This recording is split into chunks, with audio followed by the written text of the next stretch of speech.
Picture this. It's 1947, and a Soviet engineer walks into a Moscow laboratory with blueprints for a hybrid electric vehicle that gets twice the fuel economy of anything Detroit is building. The Americans laugh it off as communist propaganda. Turns out, it was real, and it worked better than anything the Big Three would produce for another 50 years. Detroit's arrogance and the Soviet alternative. Let's set the scene. 1947. World War II is over. Detroit is absolutely printing money. General Motors, Ford, Chrysler, they're churning out cars as fast as they can stamp steel. The average American car gets about 12 miles per gallon. 12. Nobody cares because gas costs 20 cents a gallon. American engineers are working on important problems like how to make tail fins bigger and how to cram more chrome onto a bumper. Efficiency, that's for Europeans who lost the war and don't have oil. This is America. We've got Texas crude coming out of the ground faster than we can burn it. Why would we waste time making cars more efficient? Meanwhile, over in the Soviet Union, things are different, like really different. They don't have unlimited oil. They've got a country the size of a continent to supply, tractors to run, tanks to fuel, an entire industrial economy to rebuild after the Nazis burned half of it to the ground. Fuel efficiency isn't some hippie environmental concern. It's basic math. Make fuel go further or run out. Soviet manufacturing can't match Detroit's output, not even close. They don't have the infrastructure, the supply chains, the tooling. What they do have is engineers, really good engineers. Engineers who had helped win the war with innovations in aviation, rocketry, metallurgy. These guys know how to solve problems with limited resources. So, Soviet automotive engineers are facing this challenge. They need cars that use less fuel, built with less industrial capacity, that can prove Soviet technology can compete with capitalist technology. American engineers in 47 are thinking bigger, faster, more powerful. Soviet engineers are thinking, what if we're approaching this all wrong? What if the internal combustion engine doesn't need to run all the time? What if we could capture energy that's normally wasted? What if we combined electric motors with gasoline engines? These aren't new ideas. Porsche built a hybrid in 1900, but the technology wasn't ready. By the 40s, batteries had improved enough. Lead acid was better, lighter, more reliable. Soviet engineers had electric trucks, tractors, mine equipment. They understood electric motors. What nobody had figured out was combining electric and gasoline power in a way that actually made sense. You needed a control system, a method for charging batteries while driving. You needed engineering that was about 50 years ahead of what anyone was actually doing. Enter Yuri Vasilievich Shushunov. Enter Yuri Shushunov, the forgotten genius. Yuri Shushunov was nobody's idea of a revolutionary.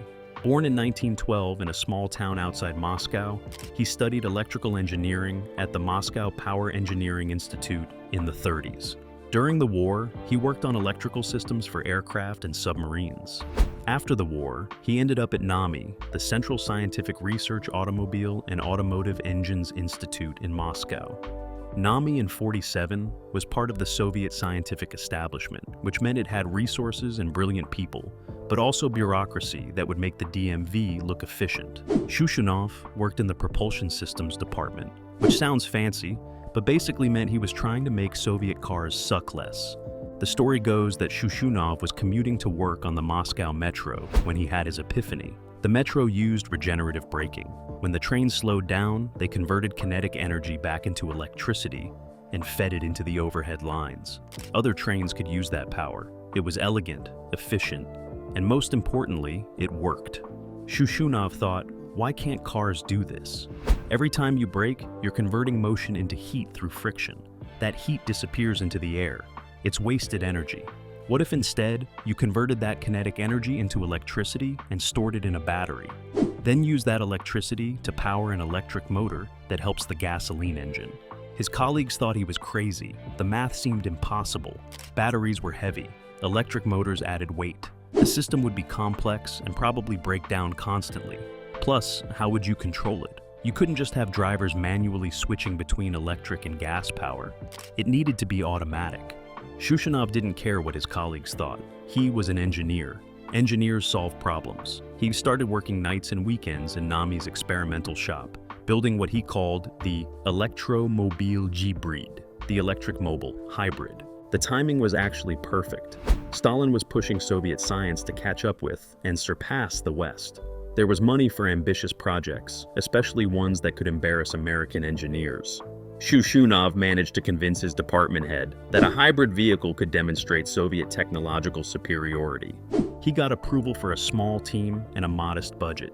They took a GAZ M20, which was basically a Soviet copy of a 1938 Opel Kadett. Actually, it was literally based on the Opel Kadett. The Soviets had acquired the tooling when they occupied Germany. Anyway, they had this rear-wheel drive sedan with a 4-cylinder engine making 50 horsepower. Shushnov's plan was audacious. He would add an electric motor between the engine and the transmission. The motor could work as a generator when the car was slowing down, charging a bank of lead-acid batteries. When accelerating, the electric motor would assist the gasoline engine, providing additional torque. And at low speeds, the car could run on electric power alone, with the gasoline engine shut off completely. This sounds simple now. In 1947, it was borderline science fiction. The technical challenges were enormous. The electric motor needed to be powerful enough to move the car, but small enough to fit in the existing chassis. The batteries needed sufficient capacity without adding too much weight. The control system needed to coordinate engine and motor without any computers because, computers didn't exist yet, not in any practical sense. Shushnov's solution was brilliant in its simplicity. He used an electromagnetic clutch to connect and disconnect the gasoline engine. Relays controlled by voltage sensors in the batteries would engage or disengage the clutch based on battery charge and throttle position. It was entirely electromechanical. No electronics, no processors, just clever use of solenoids, relays, and voltage-sensitive switches. The electric motor was a modified DC motor from a Soviet electric truck. It produced 35 horsepower, which doesn't sound like much, but remember, the gasoline engine only made 50. Combined, the hybrid system could theoretically produce 85 horsepower, though not continuously because the batteries would drain. The hybrid system, how it actually worked.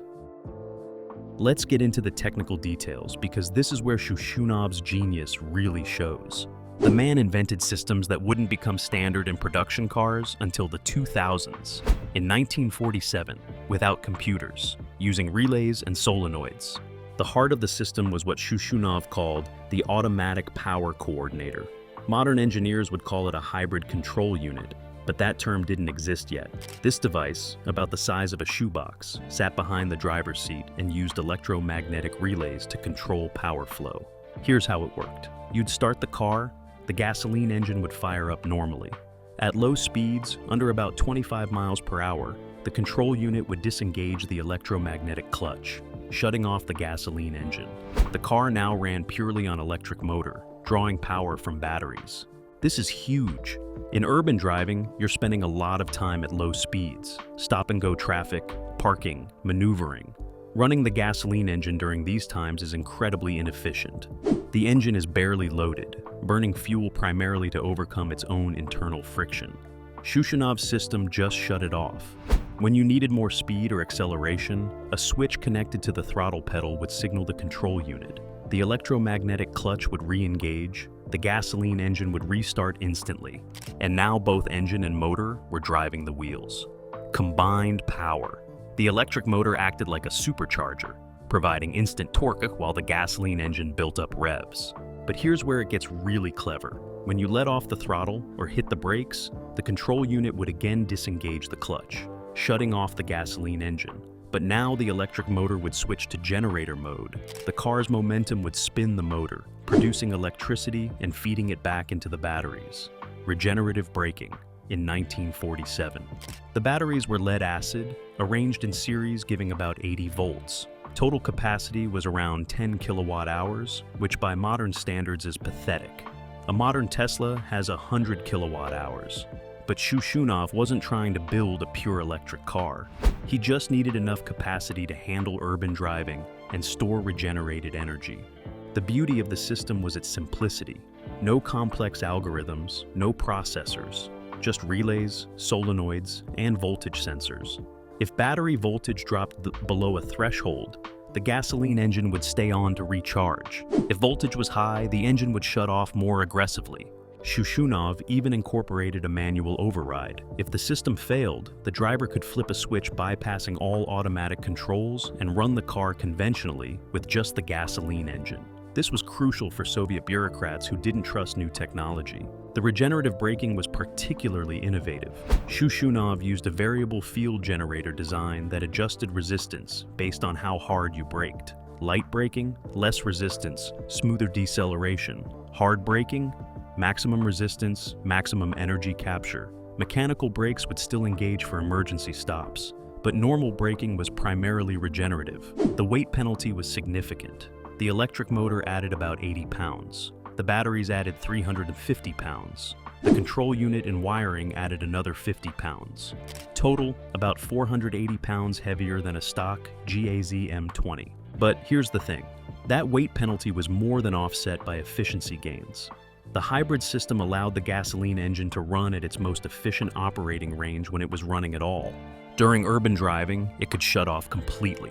When accelerating, the electric motor provided assist, so the engine didn't have to work as hard. Shushnov calculated that in mixed driving, the hybrid system would improve fuel economy by 40 to 50%. In city driving, potentially 60%. These numbers seemed impossible. His colleagues at NAMI didn't believe him. Soviet bureaucrats didn't believe him. Even his own team had doubts. Time for testing. The testing phase. Results that shocked everyone. The first test drive happened in December of 1947. Shushnov himself drove the hybrid GAZ around NAMI's test track. The temperature was minus 15 degrees Celsius.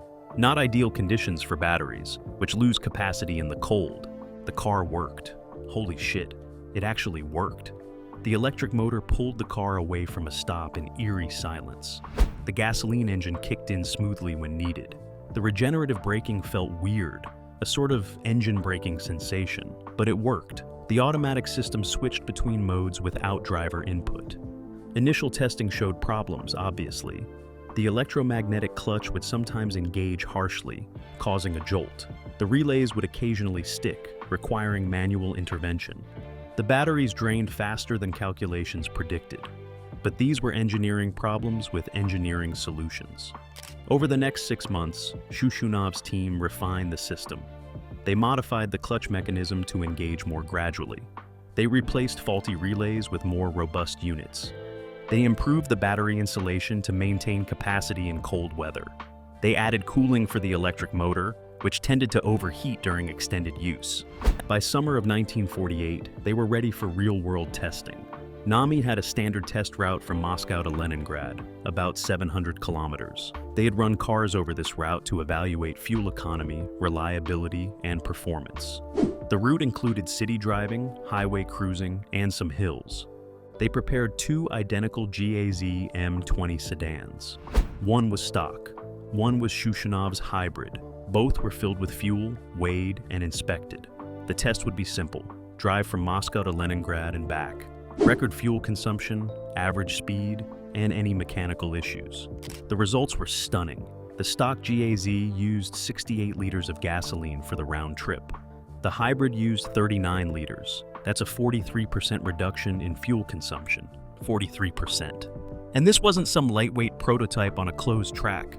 This was a real car on real roads carrying real weight. Average speed was slightly lower for the hybrid, about 5% slower.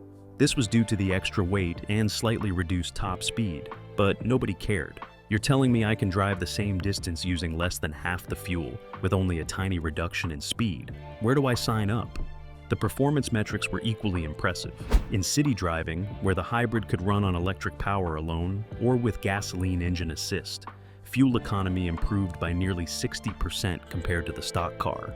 On the highway, where the gasoline engine ran more consistently, the improvement was smaller but still significant at around 25%. NAMI engineers conducted additional tests: hill climbing, acceleration, cold starts, high-speed endurance.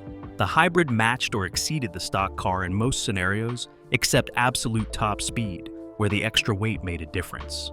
But here's what really impressed the Soviet engineers: reliability. The hybrid system didn't break down. The electromagnetic clutch worked flawlessly after the initial refinements. The relays functioned for thousands of cycles. Even the batteries, which everyone expected to fail quickly, held up remarkably well. Shushenov had done it. He'd built a working hybrid vehicle using 1940s technology that delivered efficiency gains nobody thought were possible. The Soviet automotive establishment was impressed. Reports were written. Awards were considered. Plans were made for a second prototype using a larger vehicle. And then something very Soviet happened. Nothing. Detroit's response, or lack thereof.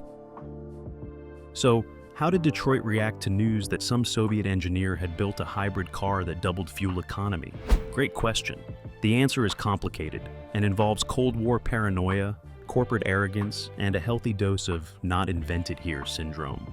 First, you need to understand that information flow between the Soviet Union and the United States in the late 40s was weird. The countries were allies during World War II, so there was some scientific exchange. But by 48, the Cold War was starting. Stalin was lowering the Iron Curtain. Paranoia was increasing on both sides. The Soviet government published Shushenov's work in technical journals. They were proud of it. It was proof of Soviet technological superiority. The problem was these journals were in Russian, and not many American engineers read Russian technical journals. The ones who did were often treated with suspicion. Why are you reading Soviet propaganda, comrade? Some information did make it to Detroit through intelligence channels. The CIA was interested in Soviet technological capabilities, including automotive technology. They obtained copies of the NAMI technical reports on the hybrid system. These reports made their way to American automotive engineers through classified briefings. The reaction from Detroit was predictable, skepticism bordering on dismissal. American engineers looked at the reported fuel economy numbers and said, "That's impossible. The Soviets are lying." The assumption was that this was propaganda, inflated numbers designed to make Soviet technology look better than it was. But some engineers took it seriously. General Motors' research division analyzed the technical details. They concluded that, yes, the system could theoretically work, but it was impractical for production. The complexity, the cost, the weight penalty, the untested reliability of long-term battery life, all valid concerns. Ford's engineers were more dismissive. One internal memo from '49 called the hybrid system an interesting academic exercise with no commercial application. The reasoning? Americans didn't want complex cars. They wanted simple, reliable, powerful cars. Adding batteries and electric motors and control systems was the opposite of simple. Chrysler basically ignored it entirely. They were focused on developing the Hemi Vive 8 and couldn't be bothered with Soviet experiments in efficiency. But here's the real reason Detroit didn't pursue hybrid technology in the late 40s. They had no incentive. Gas was cheap. Americans wanted big cars with big engines. The post-war economy was booming. Planned obsolescence and annual model changes were generating massive profits. Why would you invest millions in developing complex hybrid systems when you could just make the tail fins bigger? The not invented here syndrome was also powerful. American engineers had just won World War II. They'd built the atomic bomb, developed radar, created the most powerful military in the world. They weren't going to take lessons from Soviet engineers about how to build cars. That's not how it worked. There's also a darker element. Some American automotive executives were genuinely worried about efficiency. Not because they cared about the environment, but because they understood that too much efficiency could hurt sales. If cars lasted longer and used less fuel, people would buy fewer cars and less fuel. The entire American economy in the 50s was built on consumption. Efficiency was the enemy. I'm not saying there was a conspiracy to suppress hybrid technology. That's too simplistic. But there was definitely a corporate culture that viewed efficiency improvements with suspicion. Better to sell people a new car every 3 years than to build a car that lasted 20 years and sipped fuel. The few American engineers who were genuinely interested in hybrid technology found no institutional support. If you wanted to build a career in Detroit, you worked on making engines more powerful, not more efficient. You worked on styling, not on hybrid drivetrains. The incentive structure was completely wrong. By the early 50s, the Soviet hybrid system was largely forgotten in the West. It was relegated to a footnote in intelligence reports, an interesting curiosity that didn't matter because Soviet cars sucked anyway. Detroit went back to building land yachts with massive V8s. The hybrid concept was shelved for another 50 years. Meanwhile, in the Soviet Union, an equally tragic story was unfolding. The Soviet bureaucracy kills its own innovation. You'd think the Soviet government would mass-produce Shushunov's hybrid system, right? They had proof it worked. They had impressive fuel economy gains. They had a technology that was decades ahead of the West. This should have been a propaganda coup and a practical solution to fuel constraints. Instead, the Soviet bureaucracy did what Soviet bureaucracy does best. It strangled innovation with red tape, politics, and central planning idiocy. The problem started at the top. Soviet automotive production in the late 40s was centrally planned. Every factory had quotas to meet. The GAZ factory in Gorky was told to produce X number of cars per year. The ZIS factory in Moscow was told to produce Y number of trucks. There was no flexibility, no room for innovation, no incentive to develop new technology. Shushunov's hybrid system required modifications to the production line. New parts, new assembly processes, new quality control procedures. In a market economy, a company sees an opportunity and invests. In a centrally planned economy, you need approval from multiple bureaucratic layers, each with their own incentives and concerns. The factory managers didn't want to change their production lines. It would disrupt their ability to meet quotas. If they missed quotas, they'd be punished. If they invested in new technology that failed, they'd be punished. The safe choice was to keep building what they were already building. The Central Planning Ministry didn't want to allocate resources to a risky technology. They had other priorities: housing, infrastructure, military equipment. Building slightly more efficient cars wasn't urgent. There was also political suspicion. Shushunov had corresponded with some Western engineers before the war. In the paranoid atmosphere of the late 40s, this made him suspect. Was he a foreign agent? Was this technology contaminated by Western influence? These sound like insane concerns. And they were, but this was Stalinist Soviet Union. Paranoia wasn't a bug, it was a feature. The few hybrid GAZ prototypes were used for testing and demonstrations. Senior officials would be driven around in them to show off Soviet technological prowess, but they never went into production. The decision kept getting delayed, postponed, requiring further study. By the early 50s, the political situation had changed. Stalin died in '53. Khrushchev came to power and had different priorities. The space race was beginning. Nuclear weapons development was accelerating. Automotive innovation was a low priority. Shushunov continued working at NAMI, but he was moved to different projects. The hybrid system became a forgotten experiment. The prototypes were stored in a warehouse. The technical documents were filed away. The opportunity was lost. Here's the tragedy. If the Soviet Union had mass-produced Shushunov's hybrid system, automotive history would look completely different. Soviet cars would have been genuinely superior to American cars in fuel efficiency. Other countries would have noticed. The technology would have spread. We might have had hybrid vehicles become standard decades earlier. Instead, the innovation died in a Moscow warehouse, a victim of bureaucratic inertia and political paranoia. The irony is delicious. The Soviet system was supposed to be superior to capitalism at mobilizing resources and implementing new technology. In practice, it was worse. At least in capitalism, if General Motors won't develop new technology, maybe Ford will, or maybe some startup will. In the Soviet system, if the central planners say no, that's the end of the story. Shushunov died in 1972, largely forgotten outside of specialist automotive circles in the Soviet Union. His hybrid system was a footnote in Russian engineering textbooks, a might have been that never was, but the story doesn't end there. Modern rediscovery and legacy. Fast forward to the 1990s. The Soviet Union has collapsed. Russian archives are opening up to Western researchers. Japanese automotive engineers, particularly at Toyota, are developing their own hybrid systems. They're working on what will become the Prius. A Toyota engineer named Takeshi Uchiyamada was researching the history of hybrid technology. He wanted to understand previous attempts, what worked, what didn't, what could be learned. His team obtained translated copies of Soviet technical journals from the late 40s and early 50s. They found Shushunov's papers. At first, they thought it was too good to be true. The technical details were incredibly advanced for the 1940s. The fuel economy claims seemed exaggerated, but as they analyzed the system, they realized it was legitimate.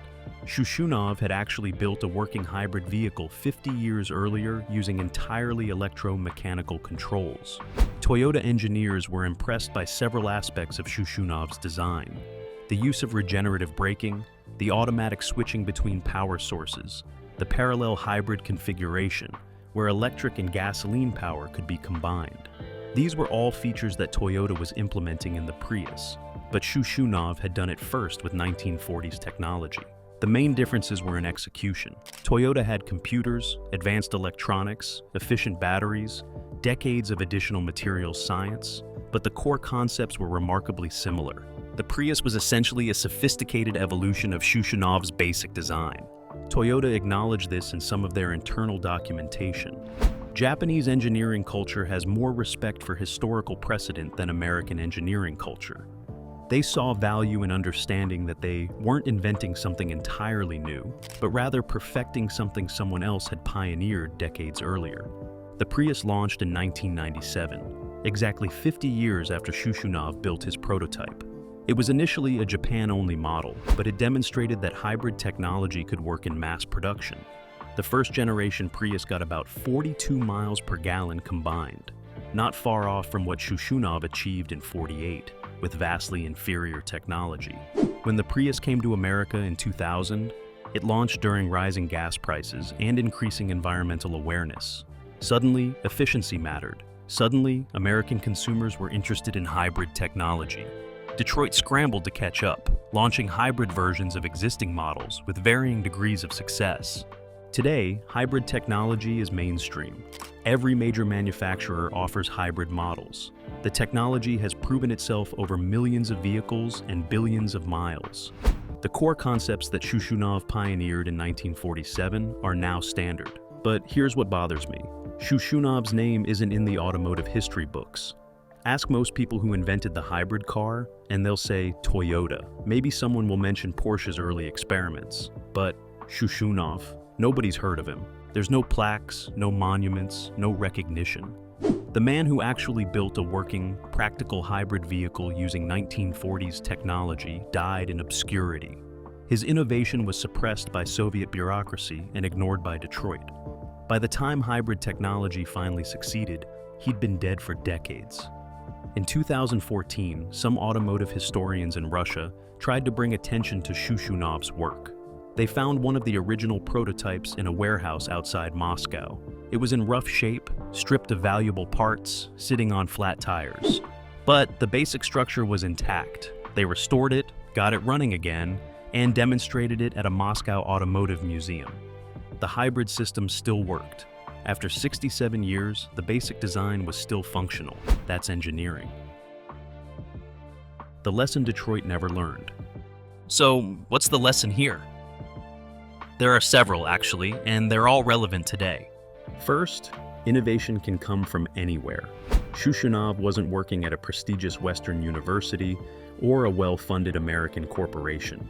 He was working in a Soviet research institute with limited resources during the early Cold War, and he still managed to develop technology that was decades ahead of its time. Geography doesn't determine genius. Second, corporate incentives matter more than technical capability. Detroit had the resources, the engineers, the manufacturing capacity to develop hybrid technology in the 50s. They chose not to because there was no financial incentive. They were making money with existing technology. Why change? This is the innovator's dilemma in action. Third, bureaucracy kills innovation regardless of the political system. Soviet central planning strangled Shushnov's hybrid system, but American corporate bureaucracy wasn't much better. Both systems resisted change for different reasons, but the result was the same: good technology suppressed. Fourth, timing matters. Shushnov's hybrid system was too early. Battery technology wasn't quite ready.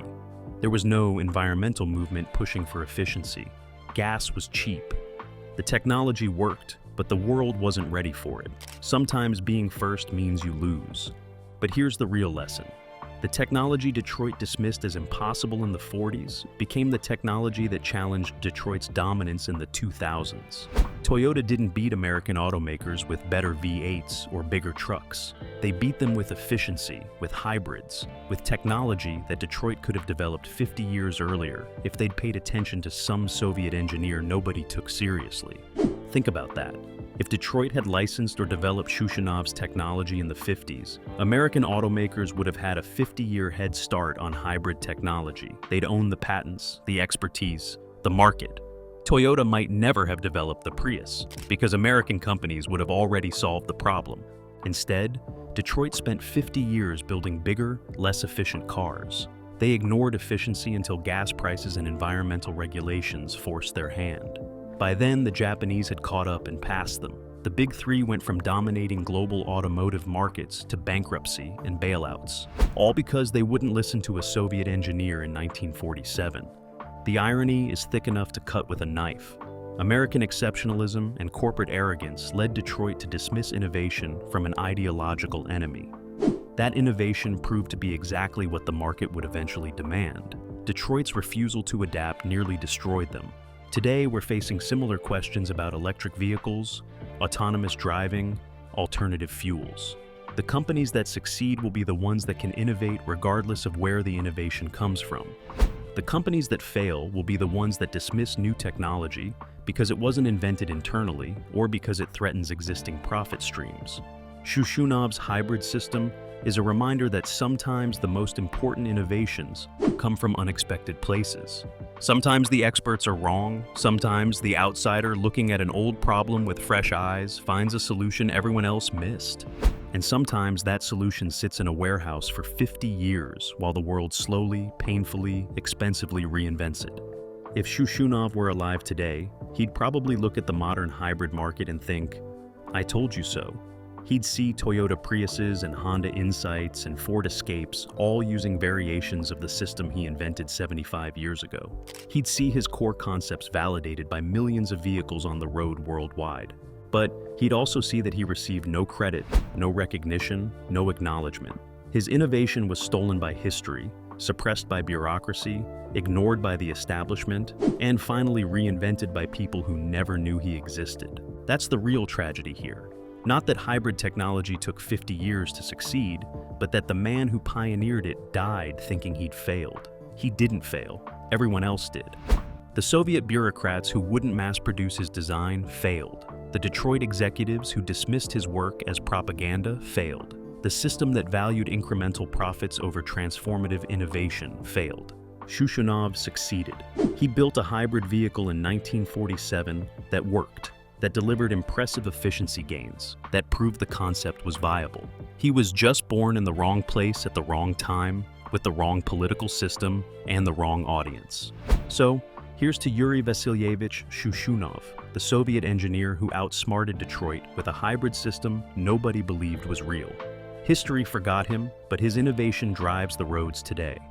Every hybrid vehicle on Earth owes something to the electromechanical relays and electromagnetic clutches he pieced together in a Moscow laboratory 75 years ago. Maybe that's legacy enough.